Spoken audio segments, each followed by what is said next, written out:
বলিউডে আবারও কি সুখবর আসতে চলেছে? রবিবারই সোশ্যাল মিডিয়ায় সুখবর দিলেন বরুণ ধবন।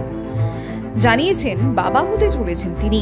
তবে এবার কি দীপিকা রণবীরের পালা? বলিউডে জোর গুঞ্জন, মা হতে চলেছেন অভিনেত্রী।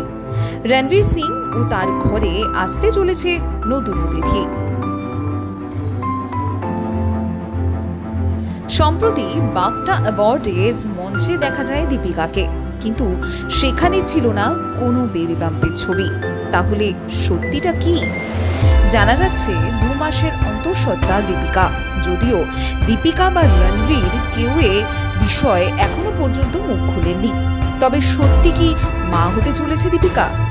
সম্প্রতি HBO চ্যানেলের জনপ্রিয় শো দ্য হোয়াইট লোটাসের 3য় মৌসুমে অভিনয়ের প্রস্তাব ফিরিয়ে দিয়েছেন অভিনেত্রী। সঞ্জয় লীলা বনসালী পরিচালিত বলিও কি রাজলীলা রামলীলার সেটে দীপিকা ও রণবীরের প্রেম শুরু হয়।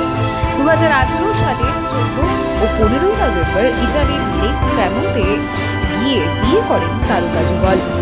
কোঙ্কনি ও সিন্থ্রি দুই মতেই বিয়ে করেন দীপিকা রণবীর।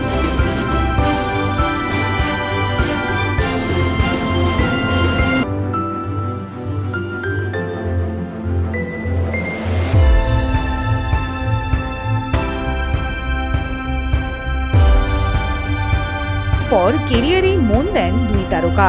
উল্লেখ্য, এর আগেও দীপিকার অন্তঃসত্ত্বা হওয়ার খবর শোনা গিয়েছিল। 2023 সালে আবার রণবীর দীপিকার বিচ্ছেদের রটনাও রটেছিল, কিন্তু তা কেবল রটনার স্তরে রয়ে গিয়েছে। এবার কি জল্পনাই সত্যি হবে? তা ভবিষ্যতেই জানা যাবে। এদিকে ফাইটারের পর অভিনেত্রীর ঝুলিতে রয়েছে কল্কি 2898 AD, সিংঘম অগেইন এর মতো সিনেমা।